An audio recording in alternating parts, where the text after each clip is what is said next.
necias, ¿no? Y ahora estamos hablando de funciones mentales superiores que son difíciles de explorar porque implican el conocimiento del paciente y, bueno, ya es un nivel elevado de experiencia, ¿no? Es decir, ya hubo un aprendizaje. Entonces, ya ahora sí realmente estamos hablando de funciones elevadas, ¿no? Entonces, la capacidad de juicio, razonamiento y cálculo.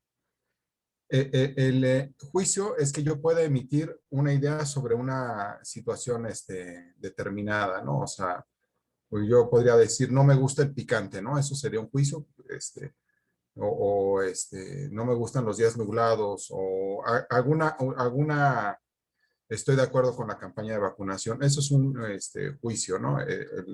Emitir una idea o un pensamiento sobre una situación determinada. Y las capacidades de juicio se encuentran sobre todo a nivel frontal de predominio izquierdo, ¿no? El razonamiento ya es que yo junte una serie de ideas, ¿no? Junto varias ideas y ya logro emitir un pensamiento respecto a eso, ¿no? Pues yo podría decir, no me gustan los días nublados. Por otro lado, digo, en los días nublados puede llover, ¿no? Estoy emitiendo dos juicios y ya podría hacer un razonamiento. No me gustan los días nublados porque en esos días llueve, ¿no? Entonces, estoy logrando conjuntar varios juicios o varias ideas, ¿no? Y ya estoy haciendo un razonamiento, ¿no? Este, y razonamientos tan complejos como ustedes quieran, ¿no?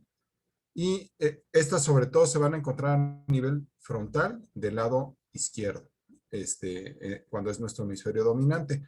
El hemisferio, el frontal derecho también tiene capacidades de juicio y razonamiento, pero más en relación a situaciones o actividades cotidianas, no tanto sobre ideas morales, ¿no? El cálculo es otra función elevada, ¿no? Y este tiene un gran poder de localización porque se encuentra específicamente en un sitio de la corteza, cuando tenemos el hemisferio dominante izquierdo, que sería en el lobulillo parietal superior del lado izquierdo. Entonces, la capacidad matemática o de cálculo, independientemente en lo avanzado de las operaciones matemáticas que hagamos, se encuentran sobre todo en esta zona y tiene un alto valor de localización. Entonces, ¿se acuerdan? Nuestro objetivo en la exploración neurológica, que es localizar lesiones, o sea, decir dónde están, pues así como el lenguaje tiene áreas muy específicas, el cálculo tiene un área muy específica. Entonces, ¿cómo lo voy a explorar? El juicio y razonamiento se pueden explorar mientras yo estoy interrogando al paciente, ¿sí? Es decir, a medida que estoy platicando con él, me puede emitir juicios, ¿no? De si le gusta el lugar donde está, le gusta el consultorio, le gusta la atención, cómo se siente él. Y muchas veces yo no necesito hacer un interrogatorio dirigido, pero si ya me queda duda, yo podría pedirle al paciente que haga una serie de análisis o razonamientos para lograr valorar esto. Le puedo pedir que haga comparaciones o decirle un refrán, ¿no? Y en base a ese refrán, le pido que me lo explique, ¿no? Lo que ustedes gusten, ¿no? Evidentemente yo le puedo poner algún ejemplo, pero es cualquier refrán que ustedes quieran darle al paciente. Él debe analizarlo y decirles qué entiende en este caso. Y las comparaciones podrían ser cosas muy sencillas, ¿no? Cosas muy obvias, ¿no? ¿En qué se parece un niño y un enano, un avión y un pájaro? Entonces él tiene que hacer un razonamiento, imaginar las dos situaciones y pues decir, bueno, los dos vuelan, los dos son pequeños, etcétera, ¿no? Y o le puedo yo poner una situación determinada, ¿no? Y ver cuál sería su respuesta. No estoy valorando la respuesta que tiene, o sea, yo no voy a emitir un juicio moral sobre lo que él me dice, ¿no? Yo le podría decir, oiga, si usted va caminando en la calle y ve que al de adelante se le cae la cartera y se sigue de largo, ¿usted qué haría? ¿No? Entonces él ya diría, ¿no? Bueno, me la quedo, voy y le aviso. Eso no es tan importante, pero él me está diciendo qué haría en una situación determinada, ¿no? Si no entiende lo que digo, evidentemente, o si no logra hacer análisis tan sencillos, evidentemente hay una alteración en el juicio o razonamiento, ¿no? Y el cálculo me tengo que adaptar a la edad del paciente, es decir, pues o al nivel de educación del paciente. Si no tiene un nivel de educación, por lo menos de secundaria preparatoria, pues evidentemente tiene que hacer operaciones matemáticas muy sencillas. Aún alguien analfabeto hace operaciones matemáticas. Ustedes saben que hacen cuentas, hacen negocios, etcétera, ¿no? Entonces, no quiere decir que no sepan hacer cuentas, pero sí nos tenemos que ajustar, ¿no? En el caso de un niño, ¿no? Pues tendríamos que usar ejemplos muy gráficos, ¿no? Manzanas, cubos, pelotas, lo que ustedes gusten, y pedirle que haga operaciones sencillas en base a esto. En el caso de, por ejemplo, ustedes, ¿no? Que son universitarios, no deberían tener ningún problema para hacer este tipo de operaciones, ¿no? Así en restarle 7 y continuar restando de esa forma. Por lo menos pues, se les pide que hagan 5 o 6 operaciones para decir que ya se detengan, ¿no? ¿Alguien que se ofrezca de voluntario? ¿Algún voluntario para restarle a 107 y continuar? Yo si quiero. A ver, 93.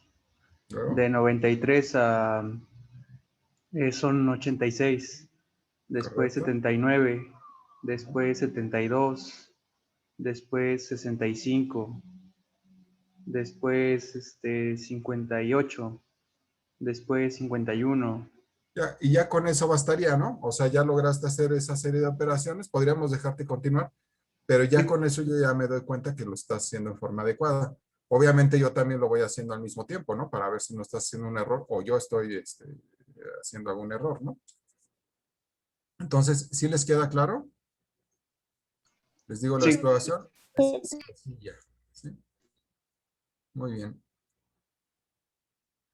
Entonces, bueno, estas imágenes, ¿no? Quieren demostrar, ¿no? Cómo yo puedo tener alguna idea, ¿no? Un juicio, y en la unión de todas estas me van a emitir un razonamiento, ¿no? O sea, yo junto todo esto, y emito razonamientos o ideas, ¿no? Y esto, bueno, se refiere más al cálculo matemático.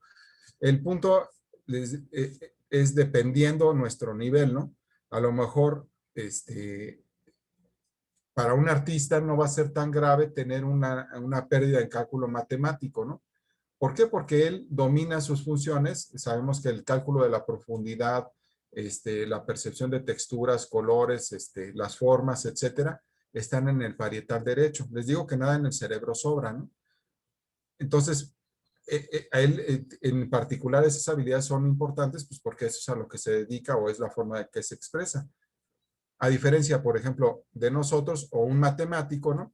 El matemático pues tiene muy desarrollada la región del lóbulo parietal superior izquierdo, ¿no? Y es un área muy importante para él. Si tuviera una lesión en esa zona, evidentemente tiene secuelas en su rendimiento posterior, ¿no? Posiblemente para nosotros también, porque independientemente de que no hacemos operaciones complejas, sí nos la pasamos haciendo diario cálculos de dosis, cálculos de peso, cálculos de índice de masa corporal, cálculo de soluciones, etcétera. O sea, sí hacemos una serie de operaciones diarias que sí necesitarían una integridad estructural de nuestro cerebro, ¿no? Operar implica también trabajar del lado parietal derecho. Es decir, el ser médico, digamos que para el cerebro es muy completo, ¿no? En otras ocupaciones hay áreas más o menos desarrolladas.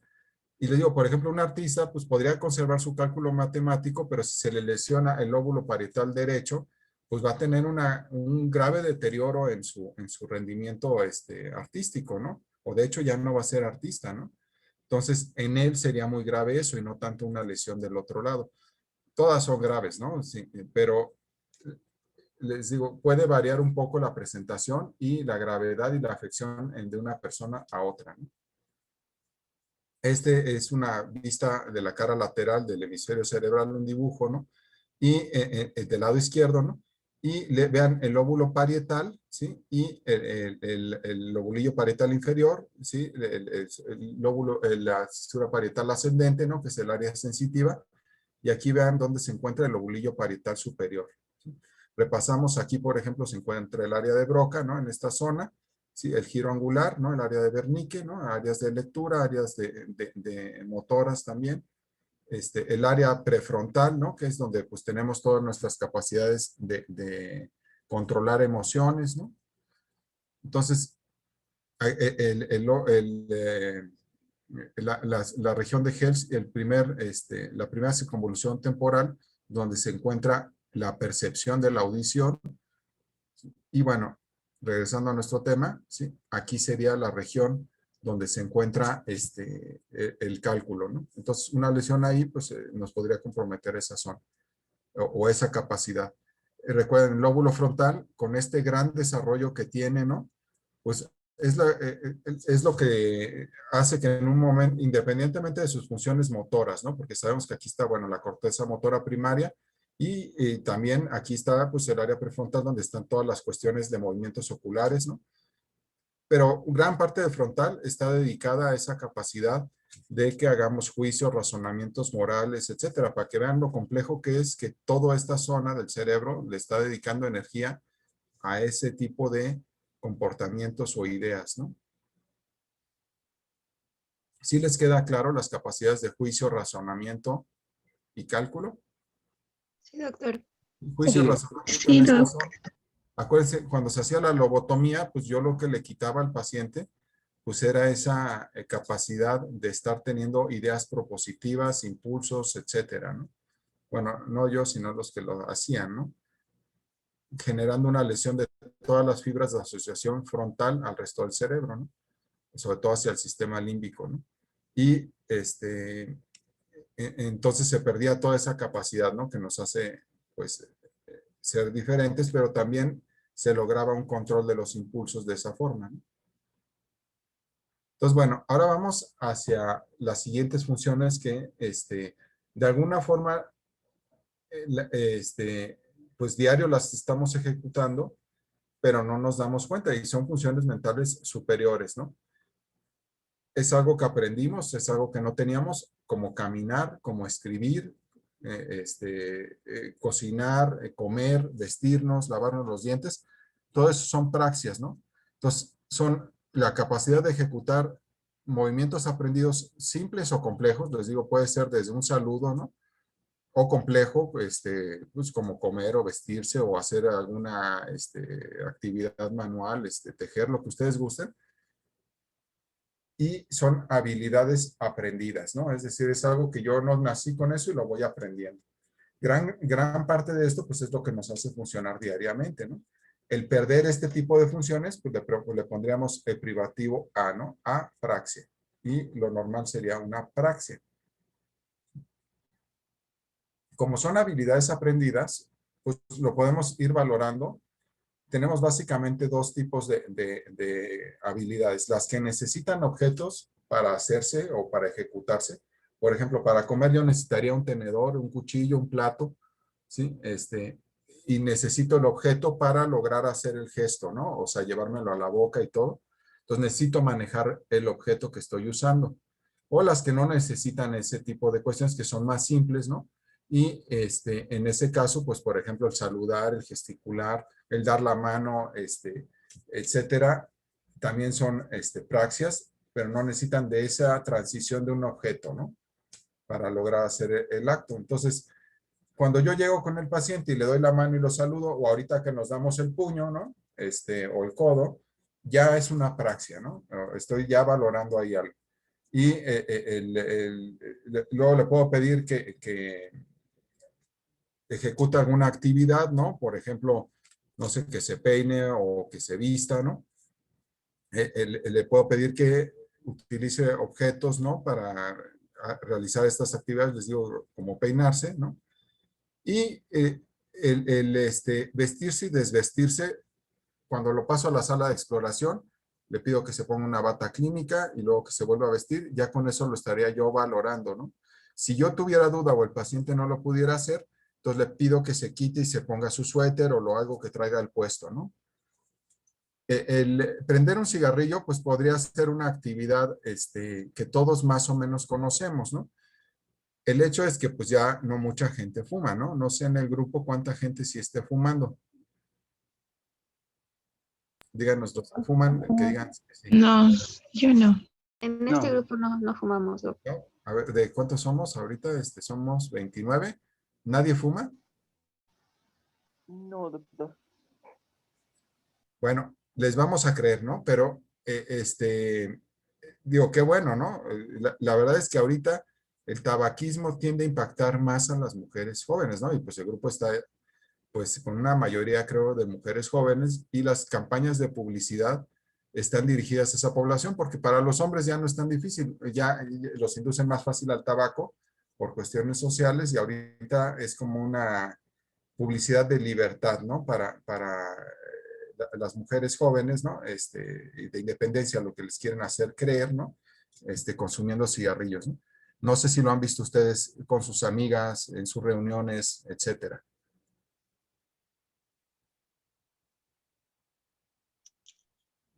Sí, ¿No? sí, sí, sí, luego sí se ve, Doc. Bueno, qué bueno que ustedes no fuman. Les digo, el cigarro, si algo tuviera bueno, pues lo diríamos, pero la verdad es que no le podemos encontrar ningún beneficio, ¿no? Al alcohol todavía se le rescatan algunas cosas, ¿no? Pero al cigarro, de plano nada. Pero bueno, regresando un poquito a nuestras cuestiones de funciones mentales superiores, ¿no? El acto de encender un cigarrillo, aunque no lo hayan hecho nunca, lo pueden describir, ¿no? Pero podríamos usar otro tipo de ejemplo, ¿no? Decirle al paciente cómo se peina o cómo come, o etcétera, ¿no? El prender un cigarrillo, pues implica varios pasos, ¿no? Abrir la cajetilla, sacarlo, llevarlo a la boca, agarrar un encendedor, inspirar, prender propiamente encender el cigarrillo y luego exhalar el humo, ¿no? Yo tampoco fumo, ¿no? Pero más o menos sé toda la metodología que lo tendría que hacer. Entonces, puedo darle el objeto para que ejecute la acción o pedirle que me la describa, ¿no? Y desde luego es una actividad compleja. Entonces, bueno, si yo tengo una apraxia, ¿sí? Sería la incapacidad para realizar estas actividades, ¿no? O movimientos aprendidos con estímulos apropiados. Les digo, pues el estímulo puede ser el objeto, ¿no?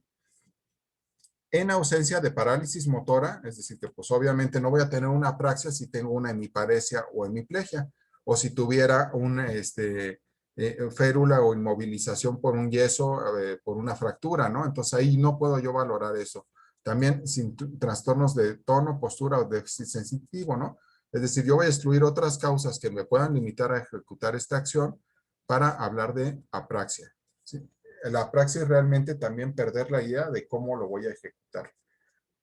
¿En qué tipo de pacientes imaginan que haya praxis?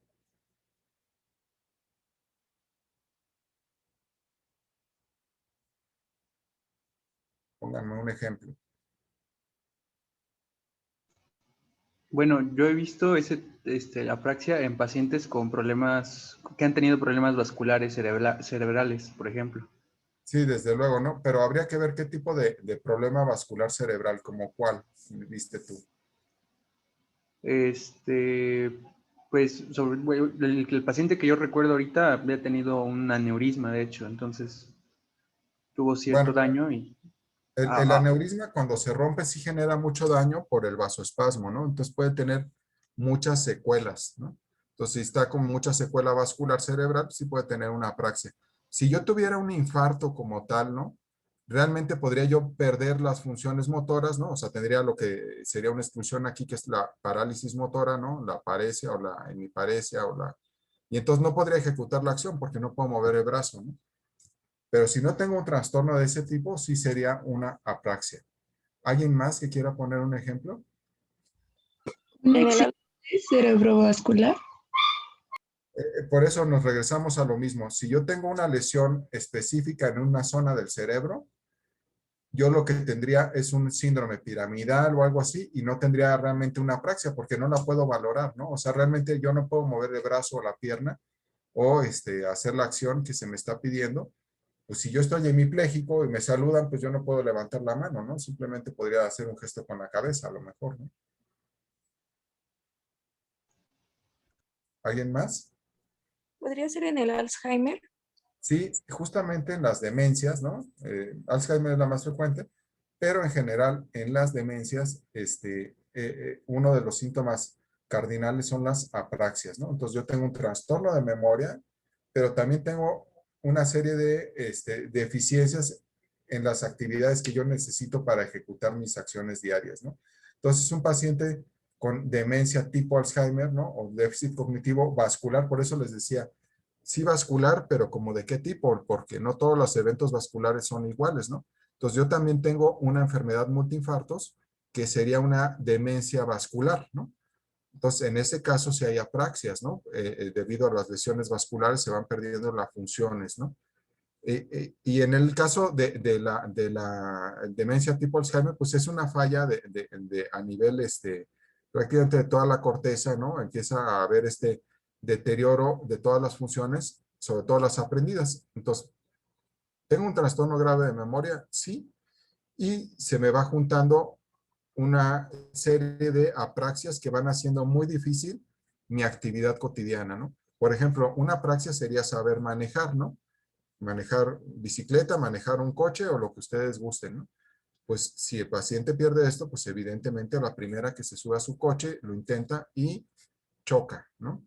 El vestirse, ¿no? De repente el paciente con la demencia empieza a perder la capacidad de hacer en forma adecuada los botones de su camisa, una serie de circunstancias que a veces son el primer síntoma, ¿no? Veo yo una persona que era pulcra, impecable en su aspecto, y de repente empieza a llegar a la consulta y los mismos familiares dicen, es que empieza a ser un poco descuidado y él no era así, ¿no? Diario se bañaba, diario se cuidaba, diario se vestía, era elegante en su persona, ¿no?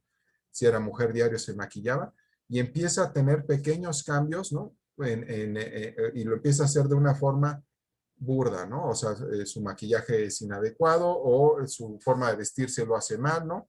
O simplemente no se logra vestir, requiere ayuda, ¿no? Entonces, ahí estamos empezando a notar un deterioro y está perdiendo habilidades que él tenía, ¿no? Esa persona. Y entonces esa persona, ante la incapacidad de hacerlo, a lo mejor ya decide no hacerlo, ¿no? O sea, ya deja de salir a pasear en su coche. Y le preguntan, oye, pero si a ti te gustaba antes mucho salir y todo, y ahora cada vez estás más retraído, más ensimismado en ti mismo, y le responde nada más con una sonrisa, ¿no? Porque tampoco sabe él bien explicar lo que está pasando, ¿no? Ese sería el tipo de deterioro que empezarían a referirnos en una consulta y que ustedes deberían saber que se trata de una apraxia, ¿no? Y a veces les digo, el primer síntoma es eso de una demencia, ¿no? Empieza a haber algún deterioro. También puede ser el primer síntoma de una depresión, o sea, ese diagnóstico diferencial en alguien mayor, ¿no? Una demencia puede ser una depresión. Y si ya digo, bueno, es una demencia, que la verdad cuando es demencia nos queda claro. Cuando ustedes vean un paciente con demencia les va a quedar claro. No sé si alguien del grupo tenga algún familiar, algún conocido con una demencia. No. No, Bueno, no, doc. cuando den consulta y vean un paciente así con demencia, ¿no? No les va a quedar duda, ¿sí? Porque es dramático ver cómo no puede recordar cosas, cómo se empieza a limitar en actividades, a diferencia del que tiene depresión, que más bien parece que no quiere respondernos, que no tiene interés en la consulta o ni siquiera quiso ir, ¿no? Entonces sí se pueden confundir, pero hay formas de diferenciarlo, ¿no? Les digo, el paciente con una Alzheimer moderado, ya no digamos avanzado, porque el avanzado es muy obvio, un moderado nos llama la atención, ¿no? De el grave deterioro que está teniendo, ¿no? Entonces les digo, la memoria sí es muy importante, pero no es todo en este tipo de demencia, sino las apraxias también son muy importantes o es un síntoma predominante, ¿no? Una persona, les digo, muy pulcra y empiezan a notar detallitos, pero ya está empezando la enfermedad. Y algo que sí tenemos muy claro es que entre más pronto la tratemos, mejor nos va.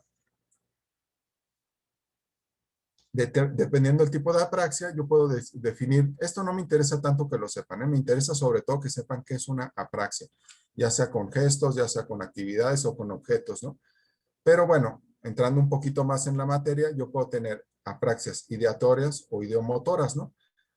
La idiomotora, el sujeto puede tener claro cómo hacer la actividad, ¿no? O sea, por ejemplo, en lo que les decía de encender el cigarrillo, él sabe cómo hacerlo, ¿no? Y me puede describir, pero si yo le doy el objeto y le digo, bueno, ahora hágalo, no lo puede hacer, ¿sí? No puede hacer la actividad, ¿no? Y por eso dice, bueno, se va a reflejar sobre todo esta en los gestos intransitivos o simbólicos, ¿no? Puede describir la acción, pero no la puede ejecutar Y si yo hago gestos de saludarlo y todo eso, él no lo reconoce, ¿no? Se les queda viendo como diciendo qué les pasa, ¿no? Y sobre todo se debe a lesiones parietales izquierdas, ¿no? O retrorolándicas. La apraxia ideatoria todavía es más grave, ¿no? No puede ni siquiera describir esta situación de cómo se va a hacer la acción, ¿no? Cómo me voy a peinar, y si le doy el objeto, o sea, le doy un cepillo, él no lo puede hacer de plano, ¿no? Entonces, igual también nos localiza las lesiones a las regiones parietales izquierdas. Por eso les digo, sí me interesa que sepan que hay varios tipos de apraxia, pero lo que más me interesa es que ustedes sepan qué es una apraxia, ¿no? La pérdida de una habilidad aprendida, y hay distintos tipos, ¿no? Hay algunas particulares que generalmente exploramos, ¿no? Por ejemplo, las apraxias constructivas, ¿no? En el estudio de Minimental yo le pido al paciente que haga un elemento gráfico, ¿no? Y también lo puedo hacer en otros contextos, ¿no? O incluso les digo, si el paciente se dedica a eso, ¿no? A hacer cosas gráficas, pintura, etcétera, nos pueden decir si hay alguna alteración en la familia en eso o no. En el caso de las apraxias constructivas, realmente este estudio, este elemento gráfico no lo puede hacer en la forma adecuada. Tienen que hacer el mismo, ustedes les hacen un dibujo, puede ser 2 pentágonos entrecruzados o triángulos, lo que ustedes gusten, y él lo debe hacer de la misma forma, con las mismas aristas y cruzado de la misma forma. Si es una cosa muy compleja, con profundidad, va a ser una lesión parietal derecha.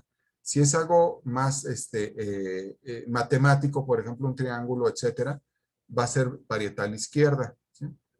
Las apraxias del vestido, ¿sí?, nos va a llevar a pensar más hacia las regiones parietales derechas, porque el tipo de actividad que yo debo hacer. Las apraxias de la marcha, más hacia las áreas de la región medial frontal bilateral o paracentrales. Y esto se va un poco hacia las regiones en el cerebro que tienen que ver con el homúnculo, ¿no? Entonces, la marcha justamente se encuentra en la parte medial, ¿sí? Este sería el homúnculo sensitivo, el homúnculo motor. Ustedes oyeron o escucharon del homúnculo de Penfield, ¿no? Sí, Doc. Entonces, bueno, Sí, este homúnculo, ¿no?, nos da esta imagen motora o sensitiva de la corteza, pero también tiene una parte funcional, ¿no? Y evidentemente, aquí está la función motora y aquí está la función del aprendizaje, ¿no? De la capacidad para caminar en las áreas de asociación motora. Si ahorita se corta la clase, nos conectamos luego para 5 minutos más de clase y terminar, ¿eh? Entonces, les comento, en esta área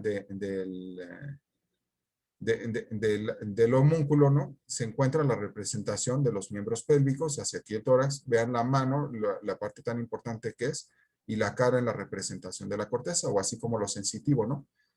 El cerebro tiene esta representación porque las áreas más sensibles de nuestro cuerpo, como la mano, la cara, los labios, tienen una representación mayor, pues porque realmente lo usamos mucho, igual la lengua, la faringe, ¿no?, para la expresión del lenguaje, a diferencia de otras zonas del